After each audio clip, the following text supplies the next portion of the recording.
As mais recentes pesquisas mostram que Bolsonaro perderá a eleição no primeiro ou no segundo turno, mas se manterá como um grande líder da extrema-direita contra um eventual governo Lula, eventual ganhador. E o Putin está mandando brasa lá na Ucrânia com o mundo acovardado diante dele. Esses dois assuntos estão presentes no meu vídeo, esse vídeo que eu estou começando a gravar agora, na terça-feira, 22 de 2 de 22, um palíndromo perfeito, muito dois patinhos na lagoa, vários patinhos na lagoa, se diziam nos velhos bingos, né?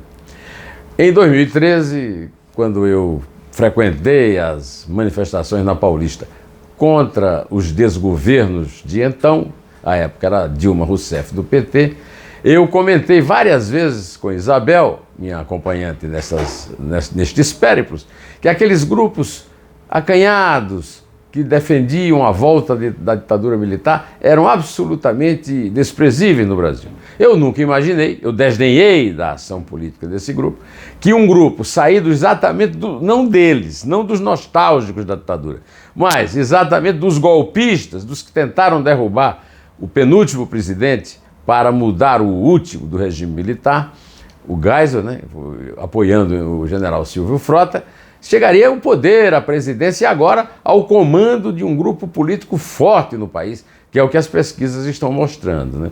Essa última pesquisa da MDA para o CNT mostra claramente isso, que Bolsonaro tem tudo para perder a eleição, tem uma rejeição muito alta, mas dificilmente cederá um eventual lugar no segundo turno contra, eventualmente, Lula, né?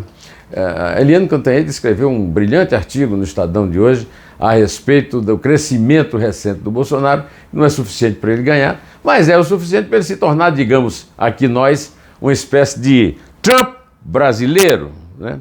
A força política e eleitoral forte, uma força forte, desculpe aqui a insistência, né? Da direita, né? Isso por quê? Porque os chamados democratas, os pais da pátria, os que defendem a democracia contra os arreganhos ditatoriais de Bolsonaro, estão todos desunidos por sua ambição, por sua burrice, por sua covardia. Vamos citar aquele que aparentava ser o principal adversário de Bolsonaro nessa eleição, João Dória, governador de São Paulo. Ganhou as prévias do PSDB. De que adiantaram essas prévias? De nada. Elas apenas disseram ao Dória que persistisse. Persiste, mas não sai daqueles índices baixíssimos de um dígito só. Não adianta nada com a força que o PSDB tinha antigamente, que São Paulo tem no eleitorado, né?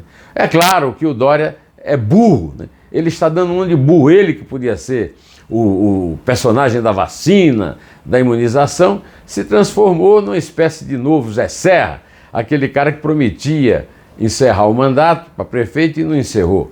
Tudo que ele tinha de fazer agora, na minha modesta opinião, era disputar o governo do Estado. E se ganhar, aí provar que ficou um mandato inteiro no governo do Estado e se reelegeu. Aí se tornaria um candidato forte em 2026.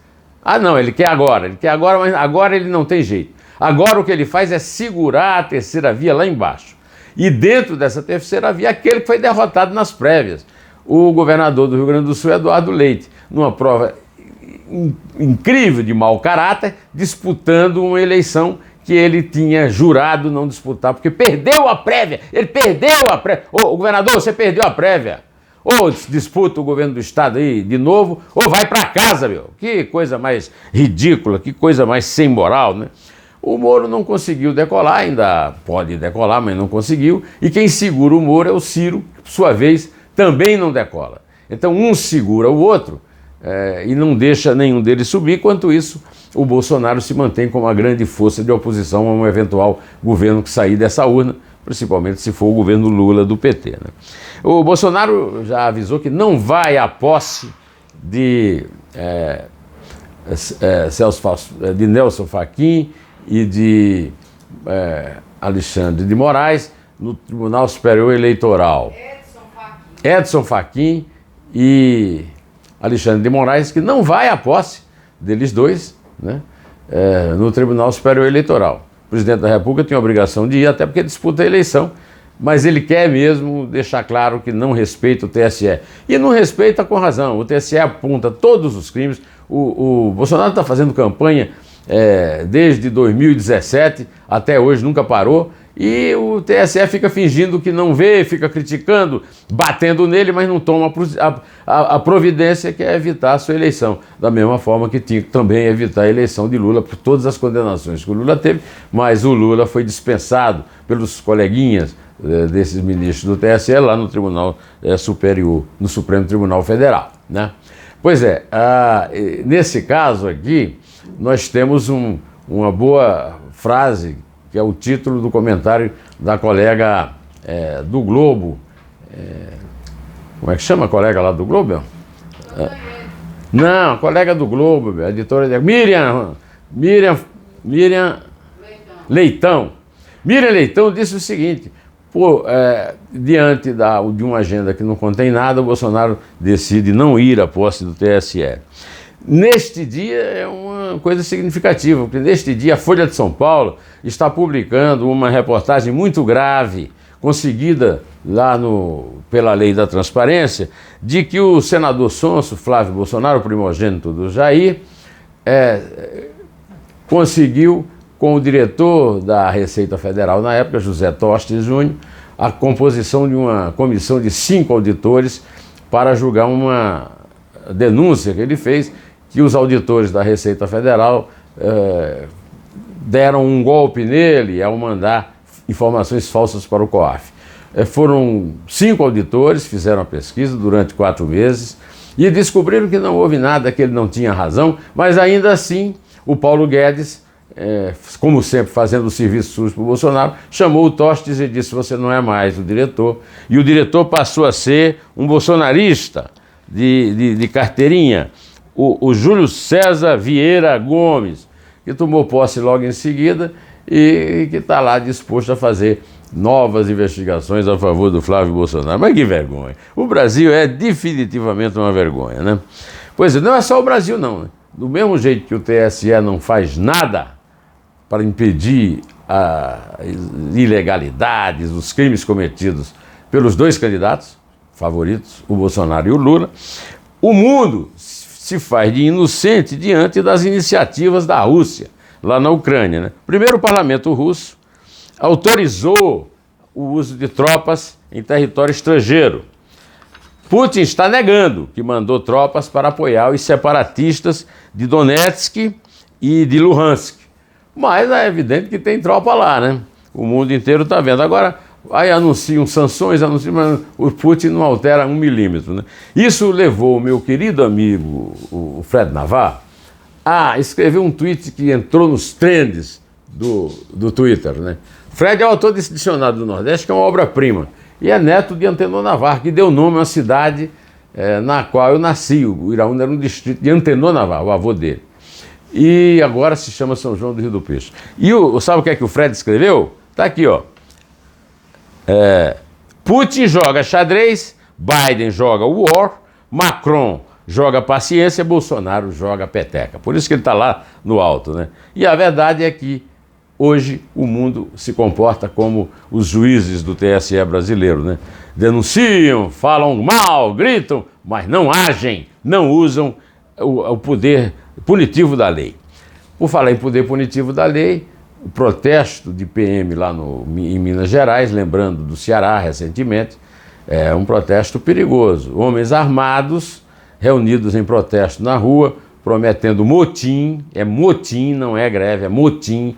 Funcionário armado, principalmente, não tem direito a fazer greve, e dentro daquele escopo que eu já falei aqui a você há tempo. As PMs no Brasil são basicamente bolsonaristas e rezam numa cartilha golpista do Bolsonaro.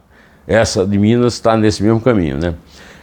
Por falar em bolsonarista, o Mário Frias disse que caiu nas graças do presidente. É uma mancada atrás da outra. Viajetou o Gracie, lá, o lutador de jiu-jitsu, gastou R$39 na viagem, depois mandou um tal de André Porciúncula, que é o seu secretário de audiovisual, né, para Los Angeles. Ele foi para Nova York, está querendo processar a companhia aérea por causa dos gastos absurdos com o dinheiro público que ele fez, e está ameaçando perder o emprego. Ela tem até candidato, né? A Antônia Fontinelli, viúva do Marcos Paulo, diretor da Globo, contou uma história recentemente nesses sites de confissões, né? Que o Marcos Paulo lhe disse que esse Mário Frias vivia batendo a porta dele, na sala dele, mas não atendia. Ela perguntou assim, por que você não atende logo, bota ele numa novela aí qualquer? Aí o Marcos falou, porque ele é péssimo. Aliás, ela disse que não gostava de falar de coisa de gente morta, falou do ex-marido morto, né? Do marido morto, de quem ela é viúva, mas eu queria só acrescentar a ela que o Mário Frias, como o Bolsonaro está aprendendo agora, é péssimo em tudo, e tão péssimo que vai cair do governo Bolsonaro por ser péssimo.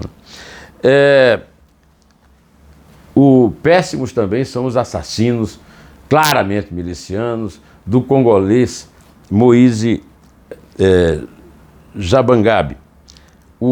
Foi atacado por 3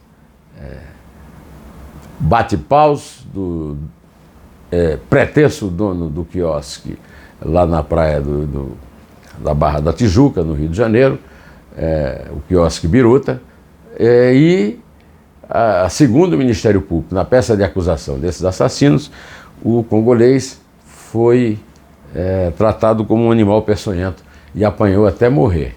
É um caso gravíssimo que fala muito mal do Brasil. O que fala muito mal do Brasil também, e eu tenho que, antes de terminar, falar nisso, esse estilo de fraude, de golpe no Mercadão Municipal. O Mercadão Municipal é um símbolo de São Paulo e está se tornando também um símbolo do mal, porque os bons vendedores, aqueles que se matam de trabalhar dia e noite, que vendem a preço justo, são obrigados a concorrer com gente que altera o preço, que altera o custo da compra, e isso é a demonstração da porcaria que está virando o Brasil, né? Até no Mercado Municipal de São Paulo, o famoso Mercadão. Antes de terminar, eu vou só convidar você, que você não pode perder a entrevista da ex-prefeita de São Paulo, Luísa Erundina, e também o 2 Dedos de Prosa sobre 100 anos de modernismo, com o escritor, editor, meu colega Miguel de Almeida. Teve até um seguidor aqui que achou engraçado ele me chamar de Zezinho. O Miguel sempre me chamou de Zezinho, como eu chamo de Ventania. E vou ficando por aqui, direto ao assunto. Em pé!